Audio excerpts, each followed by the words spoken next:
It's another Dialogue Options, and I'm very, very excited because I am here with Rich from ReviewTechUSA. Rich, thanks for coming on the program.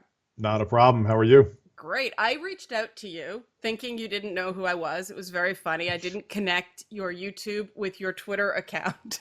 Yeah, you followed me for a long time. I Yeah, followed you for a long time I too. didn't Yeah. know that was you, and I finally put it together. But it was because of the ongoing mini saga you had with the Ashley Judd. I believe it was a TED Talk, hmm and her unsubstantiated statement that video games maim and dump women for sport. So let's jump into that. What made you decide, of all the things you could talk about that day, what made you decide to jump in to that topic as a gaming YouTuber?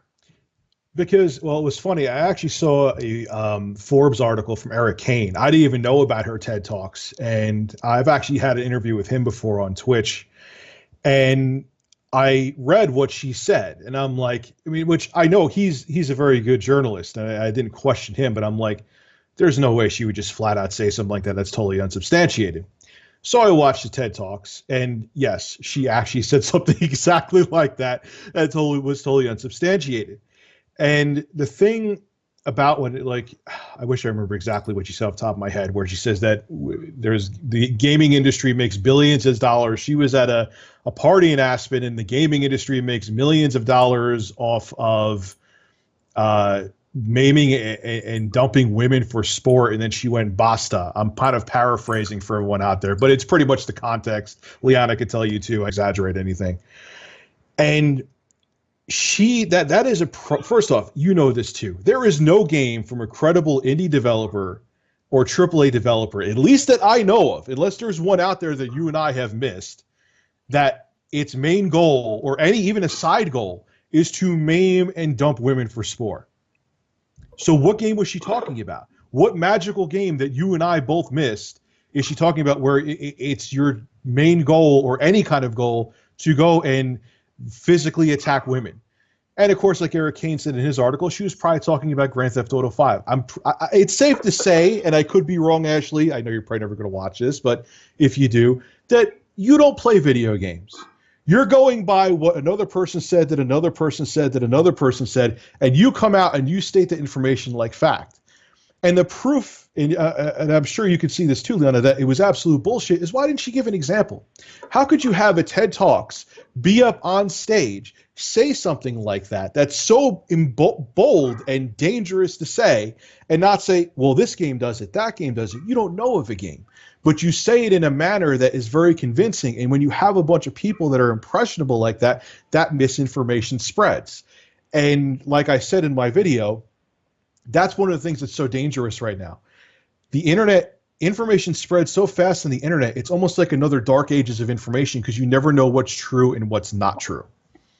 Yeah, it's funny because my reaction to the original clip when I saw it, I gave her the benefit of the doubt, and I realized I kind of rewrote it in my head, that I was like, well, that's not true, so it's exaggeration for effect. And how I took what she was saying is that game developers are selling out their consumers when they're the ones producing the content that people like Ashley Judd take issue with. Now, I think that's a valid point, but yeah, the way she said it was certainly assuming facts not in evidence for on the one hand, but you've touched on this as well. It plays on the greater stereotypes about gamers. And in the Yes. last 2 years, I have heard a lot about the concerns that other gamers have, and I've had to sort of become sensitized to this because I come at it from a completely different aspect. I'm sick of being called a unicorn. I'm sick of being called some magical fairy creature that isn't supposed to exist. I've been playing games since I was 3-year-old. I'm Me too. OG. I'm original gamer, like Pong, Zork, nothing but net sort of thing. I hmm mean, the original game system, the original PC I played on had one of those green monochrome screens, right? Oh And God, me too. Yeah. yeah, Tandy 1000 for the win. But and I had to sort of be sensitized because I'm not the group that, and this is where this identity politics things come in, because I'm not, one of those white male cisgendered straight, that catch-all thing that gamer sort of evokes. I don't have the same sensitivities as people who actually fit that description. So I wonder if you could sort of get into what's going on for this, for people on the other side of the issue, for people who care about, women and equality as you do, and you've stated openly. I wonder if we can get a bit of empathy for the other side here. My concern is we've become politically correct to the point where it gets into censorship, and what happens is that you can never find the true. It's getting tougher to find the true issues and things. I'm not saying that there isn't sexism in the games industry. That would be bullshit, and anyone out there who says that it doesn't exist at all is, well, I'm going to be blunt with you, an idiot. But at the same time, to over-exaggerate things or to spread out misinformation like she did and say there's a game out there that simply doesn't exist is also dangerous, because then you have people who are ignorant to the gaming industry who say, like, well, Ashley Judd said there's games out there that women are getting attacked for sport, and I don't know about it, so they just think that exists. And then what that does is, whether you're a female gamer or a male gamer, what it does is it makes people have a generalization about you. And it's just a very dangerous precedent to set. And you could actually use that same logic even outside of the gaming industry, where people just generalize and make assumptions and spread misinformation that kind of attacks a whole group of people, whether it be an interest or a race or a sexual preference or gender.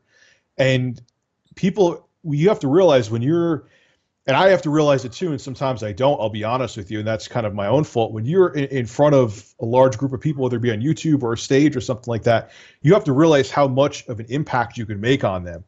And when you almost willingly, I hope that she didn't do it purposely, but it kind of seems like she did, when you almost willingly spread misinformation, you're basically trying to make a lie a fact, and then that group of people goes out and spreads that misinformation. Then you have a rampant lie that can hurt a whole group of people. Like, they may look at us because we game as maybe a social misfit or a degenerate because of things like that, because we approve of games that maim and dump women, which is bullshit. Yeah, it's funny because your initial video on the subject, and you just 5 different follow-up questions came up. So I'm going to pick one and hopefully it's the right one. Your original video on the subject was almost a case study in the disconnect between how gamers see content and how non-gamers who have been, exposed to this stigma do it, because your background for that video was Resident Evil 7 gameplay. Yes. And in it, a woman is attacking you with a knife, and after a prolonged battle, And I got called out for that 6,000 times, but continue. I am sure you did. And because I'm looking at this and I'm going, they call it my scream face. I see what he's doing. I know what he thinks, but I'm like C-fucking-3PO here, because I see sort of the conventional feminist analysis, but then I see the gamer thing. So it's like human fanboy relations thing going on here, because that is an enemy to a gamer who is trying to attack you, and so you are defending yourself. To the rest of the world, this is horrible violence against women because of the outcome, which is you eventually defeat the enemy by a hatchet to the neck. And to me, this is benevolent sexism, because why is a female enemy supposed to be more worthy of protection or less able to defend? I mean, she's coming at you with a knife 3D style, but it's interesting to hear you caught flack for that. Am I right in the way you look at it? Were you even aware that this was a potential thing when you did it? No, I wasn't actually. Okay. And I didn't even really think about it because she was infected with something. Like, people said it to me and I'm like, maybe I should take, but I'm like, no, because later on, then I'm not going to spoil Resident Evil 7 for anybody, but there's the other character where there's a car scene and you end up popping bullets at him. I looked at it, it wasn't a male or female thing. It was Resident Evil infected. You shoot there was a cop in the game that he also, I don't want to spoil it again, but he has something interesting that happens to him. You know, it's an equal, actually, at that point in the game, there was more males that I went after at that point than there was females. So I was like, I get what people are saying, but at the same time, it's Resident Evil. She's infected and she's trying to kill me.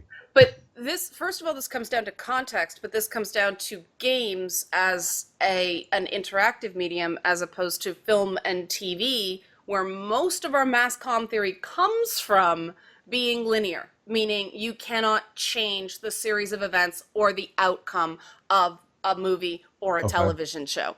And this is interesting to me because you get an adaptation effect when you record your gameplay content and you put it on YouTube, because now people are experiencing this as something they cannot control and they have a radically different reaction to it accordingly. Now, I think that's what's happened to Ashley Judd.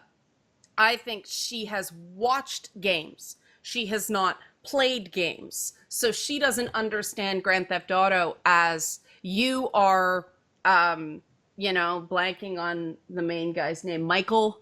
You are him or you are Trevor, and Trevor especially, I mean, the headspace in the Trevor scenes is just, it's not a realistic depiction of crime. It is playing a crime movie.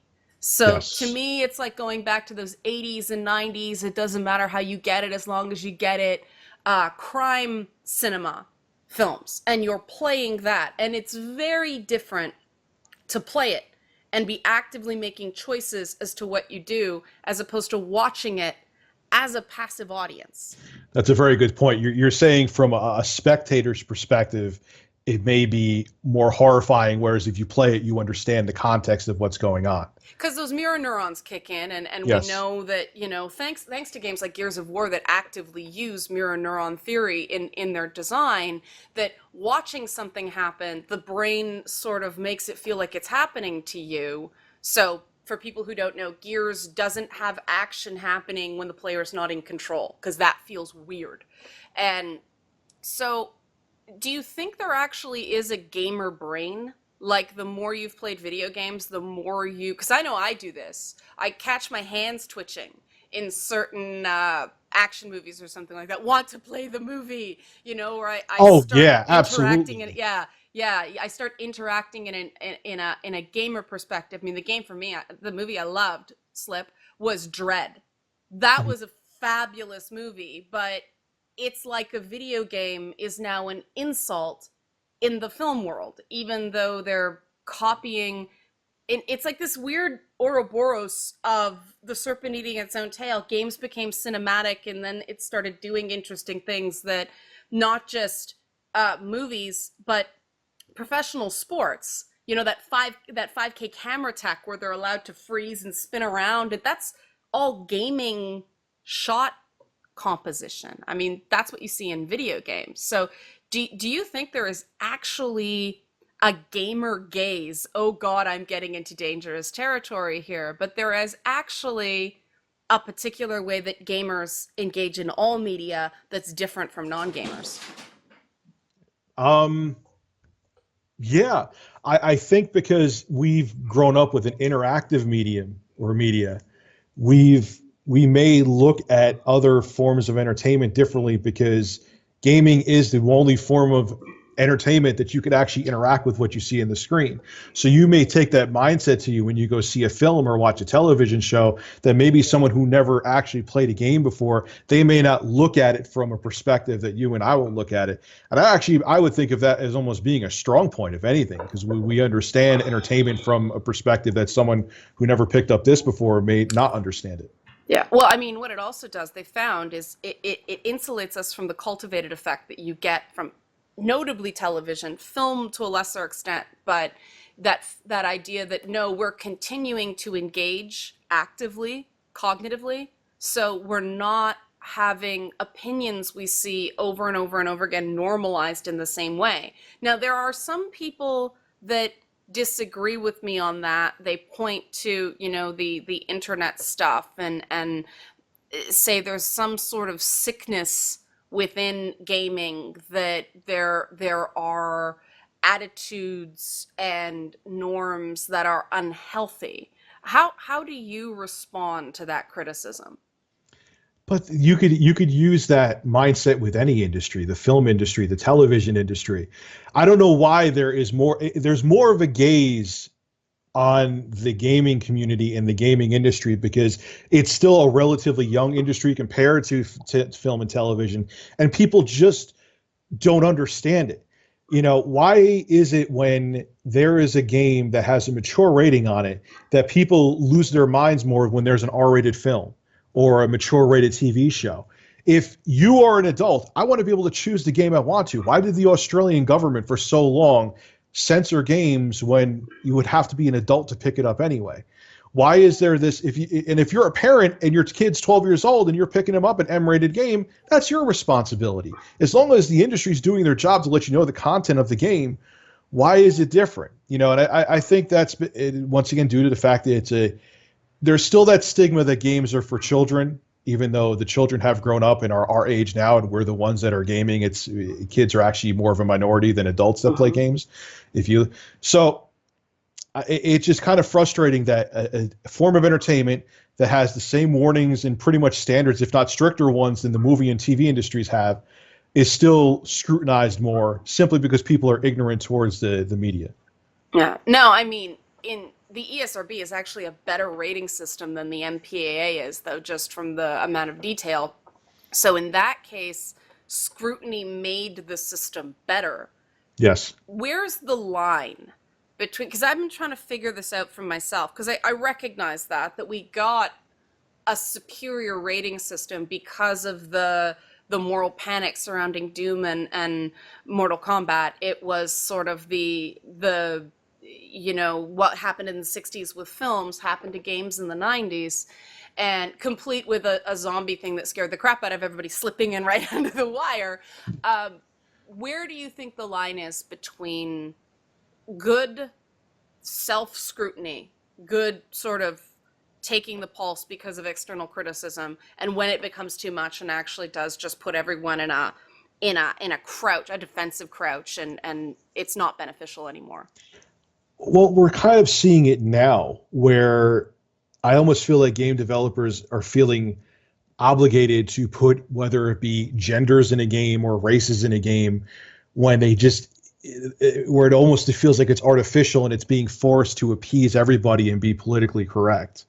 I believe it was, forgot the Assassin's Creed game because there's been 6,000 of them in the past 10 years, where there was, I think, female characters missing that you could choose from the beginning, and everyone lost their minds over. I think it was Unity. I think it was Unity. Now, I'm not saying there shouldn't be, but okay, it's not. People were losing their minds over it, but I'm like, it's not that big a deal. And when you have that heavy scrutiny, then I almost feel like you're trying to limit the creativity. I'm not saying there shouldn't be women in video games. I'm not saying that at all. But when they feel like they have to have every race in a video game, every gender in a video game, every religion in a video game, are they going to have to do that with every single game, or if someone's going to be offended? And then that hinders the creativity of what the developer and the writer is trying to do. So that's where I feel like there's excess scrutiny, where to the point that I almost feel bad for a game writer or a game developer, because they must be very stressful thinking that, oh crap, what millions of people am I going to offend over something that's really goddamn stupid?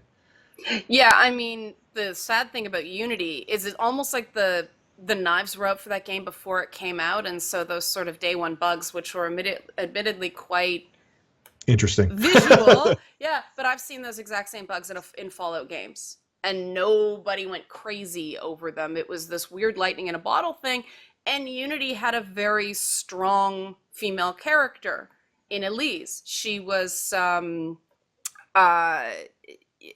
interesting, and a female Templar. Like, I mean, that's the other challenge with the Assassins games. You put women in them, you put in female assassins.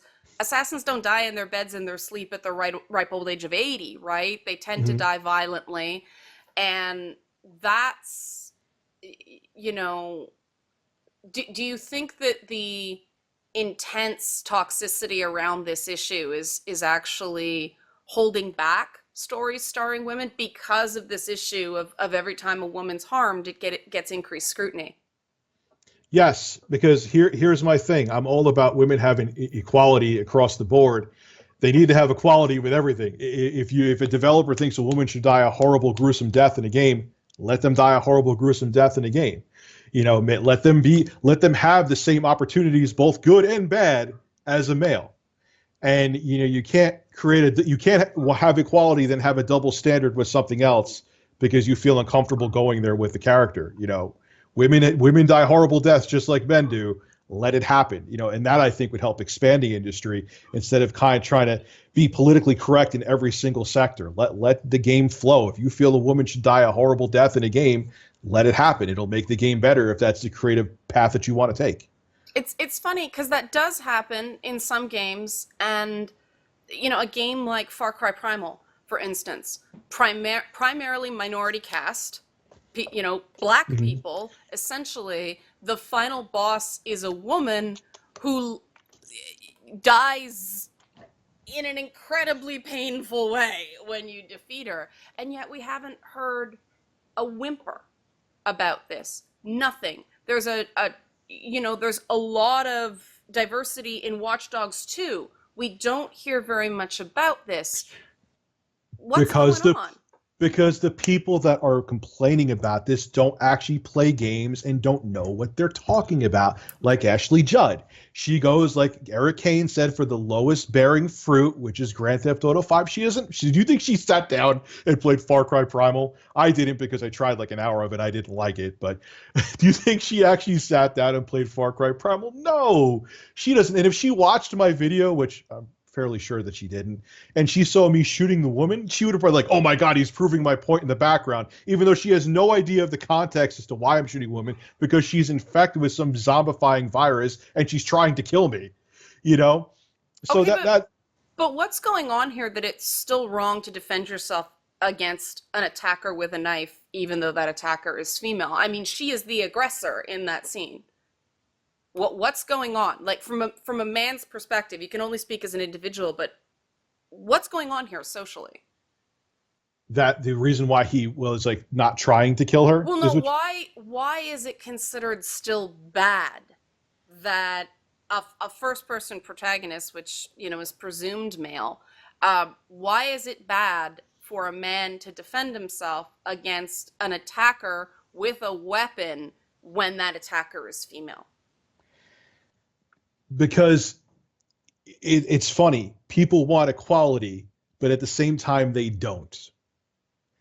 They want double standard equality, where it's okay if I put an axe through someone's neck and he has a penis between his legs. But if it's a woman, oh my God, he's showing violence towards women, blah, blah, blah, blah. And it doesn't matter. Who cares what the gender of the attacker is if she's trying to kill me? But that's the thing. That's the thing with hardcore feminists. They want equality, but yet they want a double standard where they're put up on a pedestal. If you want equality, you need to take an axe to the neck just like a guy does. You know what I'm saying? And they don't see that. They want equality, but they don't understand. They also want to be a special snowflake too at the same time. Now, this is a disconnect that I was going to ask you about, so you gave me a nice segue there. Mm-hmm. And somebody responded to your video on the Ashley Judd issue, and they did that. I consider it a canard, and I appreciate that you gave them the hearing because they were respectful and they did seem to care. Yes, they did. But I find the logic inherently flawed that you shouldn't disagree with women because they might get internet bads. I hate that. I hate that. Take that hatchet to the neck. And from my side of the aisle, it's like I have been denied the ability to write about certain topics only to see the male editor that denied me the piece go and write about it themselves and then complain about how traumatic the backlash was. And you were very cool to that person, and I appreciate that. But the logic is, to me, going to hold women back if we're not treated as equal in the marketplace of ideas. Let's take the battlefield analogy out of it completely. It's a marketplace. People have to Yes. buy what you're selling.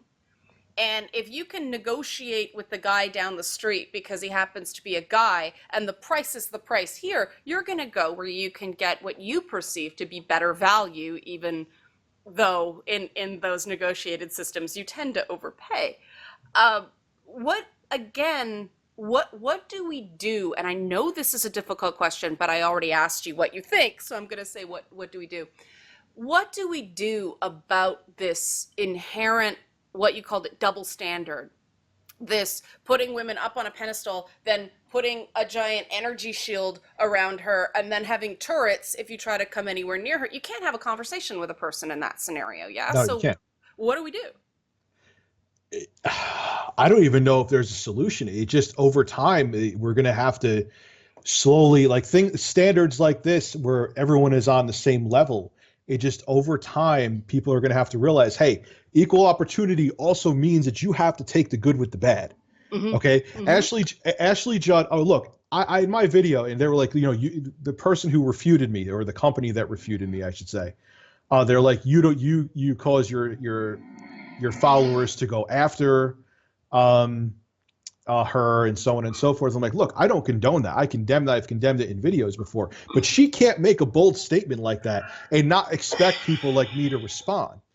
Okay. If I have dumbass followers, which not all, but there is that small percentage, we all do, that even though I tell them not to, are still going to do stupid things, I can't be responsible for them, but I'm not going to hold my tongue and not give my opinion on something. And yes, I'm very passionate about how I do it, but I'm not going to stop doing that because someone may be stupid and do something or go and try to go after her because I had an opinion.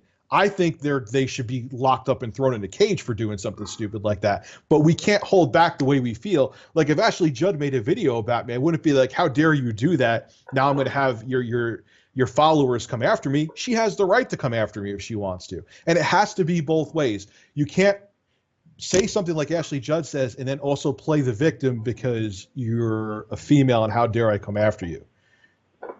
You want to go on a stage and say something like that, you're going to have people that are going to detract you.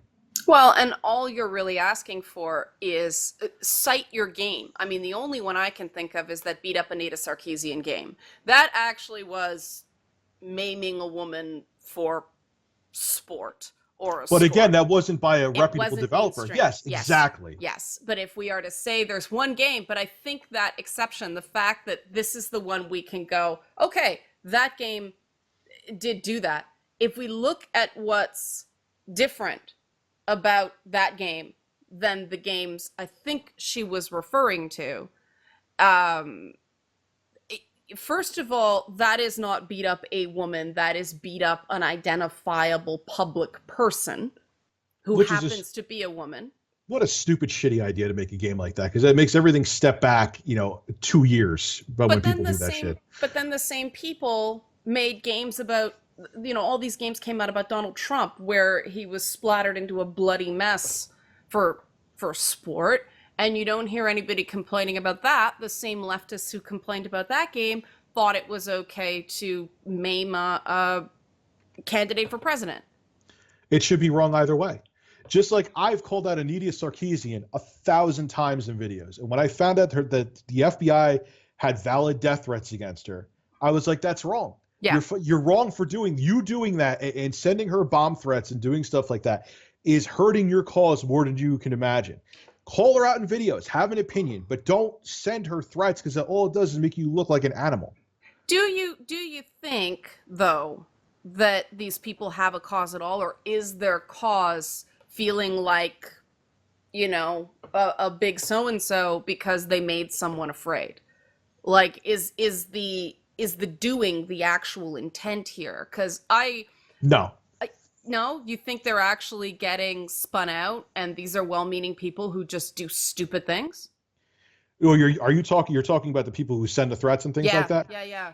I don't think they're actually their cause is, they may just actually genuinely hate the person and they think that instilling fear in them is going to stop them. But all it does is make the entire, like Gamergate, which I'm not pro or anti Gamergate because I know there's the two communities in Gamergate. The negative one is smaller, but I'm not. I lost my train of thought. Damn it. Do What you was I think just do you think that, like, what was the motivation to sending those threats? Are these people who want to say? actually Try. scare someone, or They may just want attention. okay. They may try to be hindering their cause, but what they don't realize is that they're shooting themselves in the foot when they do that. Now, people don't like it when you tell them that there might be a better way to make their point. I have found this. This has been No, they don't. an ongoing confusion thing for me.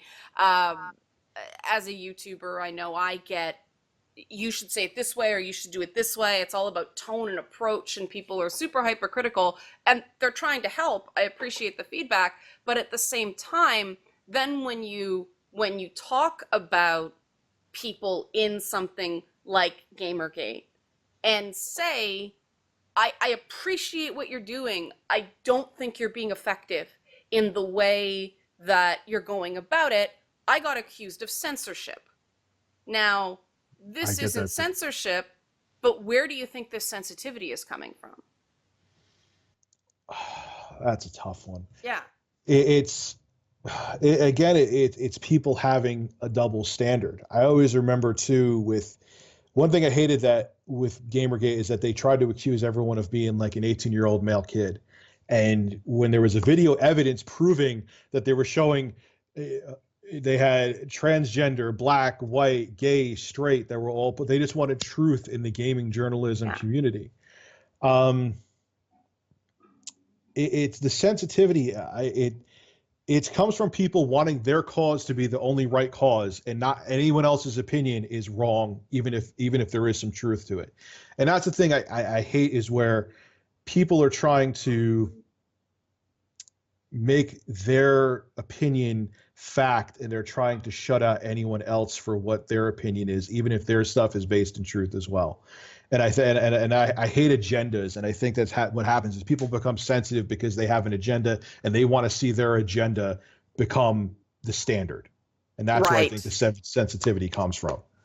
Why do you think so many people need that now, though? That there has to be, to use the fandom term, the one true whatever, and everything else is just false. Why do people need that homogeny to feel secure, do you think? Because the internet has given a lot of people power. Think about it. You and I have a platform. I wouldn't have had a platform like this before the internet. And I think people feel when they're behind their keyboard and they're talking to a webcam or anything, they're in this bubble and they feel that their motivations or whatever their cause is right. And now that they have this platform, they just want people to simply agree with them. Even you could even go just into the gaming community, how there's fanboy channels and people are pro Xbox, pro PC, and pro PS4. They have that safe community and they want to get their movement forward because now they feel this sense of power, because when they get in front of that camera and microphone, they have a platform that even 8 years ago they would have never had. So there's all these people now fighting for power and want their mindset to come, their mindset and their opinion to be fact. It's the same reason why dictators in the past before have is existed, because they wanted their belief system to be everyone's belief system, and they want everyone around them to believe the same thing, and they feel empowered when that happens. Now, you've touched on something I wanted to ask you about as well, two for two, Okay. about this whole fanboy press, and you talk about this in your videos quite a bit. And Because one of the reasons I get accused of it for everything. that's really interesting because okay, you're not, obviously. You try to think of the consumer, and so you dispense information, you give your opinion, but quite a few times I've heard you say this is something I think other people may be concerned about. Now that distinguishes you from the whole fanboy press. And the fanboy press in gaming is a problem because it inflates Metacritic scores. It Yes. means that the console companies are more likely to deal with people they know are only going to sing their praises about everything and not offer any criticism whatsoever. But the other problem is the minute you start asking questions about, in my case, it was the hardware architecture on the Xbox One, Mm-hmm. hardware and software architecture. I'm like, why are you running two operating systems and an operating system to make the two operating systems talk to each other, plus this giant thing that can't be stored on it? There were a lot of issues with that machine. And I think it has made the games that come out from that machine suffer. And there's a lot of good stuff for the Xbox One. But people just said, oh, you're a PlayStation person. And it's like, no, I want my Gears of War. It's I want, you know, I want it's my a games. flaw. It's a flaw in the fiber of human psyche that they can't. Interesting. If you're not 100% about something, it's a reason why there's political parties in the United States the way they are. If you aren't 100% about something, whether you're Republican, Democrat, PS4, Xbox One, PC, you're against it. Instead of saying, hey, I'm psyched for the Switch, the Nintendo Switch, but I do have concerns. I just got information today, actually, before I knew I was having this interview. I recorded 3 videos I got to edit afterwards, about the hardware architecture inside the Switch. It's pretty much confirmed now. I already knew what it was, but now everyone's saying, again, it's the Tegra X1. My concern about that is it's dated architecture, fairly dated. It's more powerful than the 7th gen consoles, but it's not as powerful as even the base PS4 and Xbox One. What's going to happen with third-party support, because Nintendo put themselves in the same hardware boat as the Wii U? I think the Switch is going to be a much better system, but they are.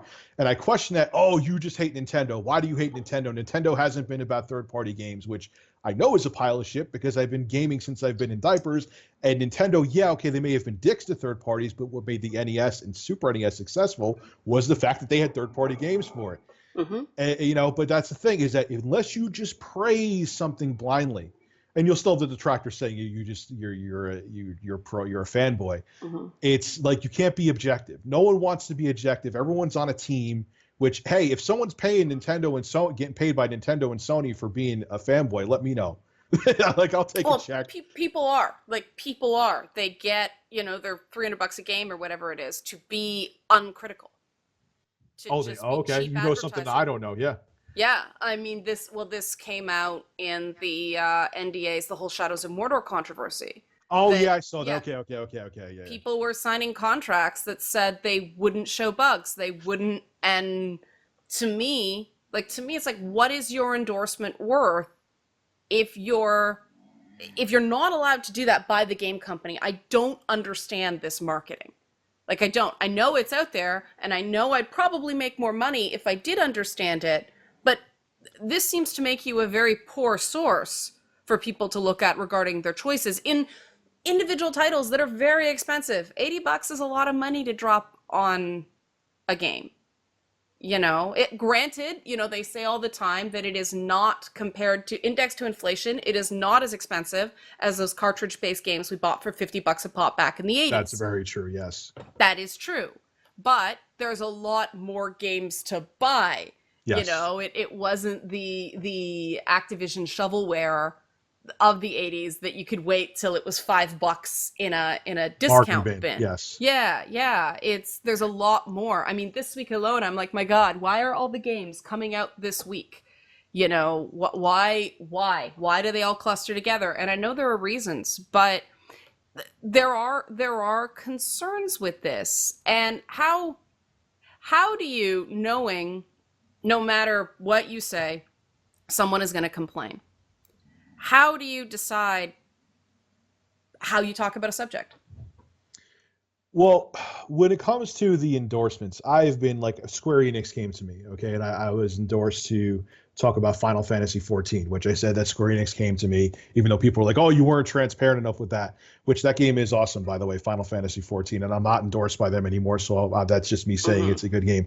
As long as there's 2 camps or mindsets I'm in with that. If you are transparent, say, hey, this company is endorsing me, so I'm talking about this game, I'm okay with that. If you're doing things like, remember when Microsoft was giving people money to be positive about the Xbox One, and you're not mentioning anything, and you're making it like it's your opinion, that's fucking shady. Yeah. That I have problems with. So with the backdoor stuff, I have an issue with. Well, that's illegal now. Yes, the Federal Trade Commission will come after you. You have to disclose that stuff. Someone actually tried to complain to the FTC about my Final Fantasy 14 video, but I had enough information in it. But it's not only that. It's just, it's if you're pretending to have an opinion and you're being paid $20,000 to have that opinion, which I believe some people were, that's just scummy. But if you're telling people, look, I'm being endorsed and they want me to talk about this game, that's different. Right. So that's my mindset on that. But you know, it's but the problem with the problem with the fanboys is, again, it's the same thing, kind of like going when you go into politics, is that no one wants a reasoned or sound-minded explanation about something. Everyone wants you to only say what they want to hear. Yeah. And that's a big problem. Look, I'm excited for the Switch. I have a feeling Nintendo's going to do okay with it. We could talk about that. I know you want to talk about that too. I know I want to talk about that. I'm trying to wrap up this. Let's go on to the Switch.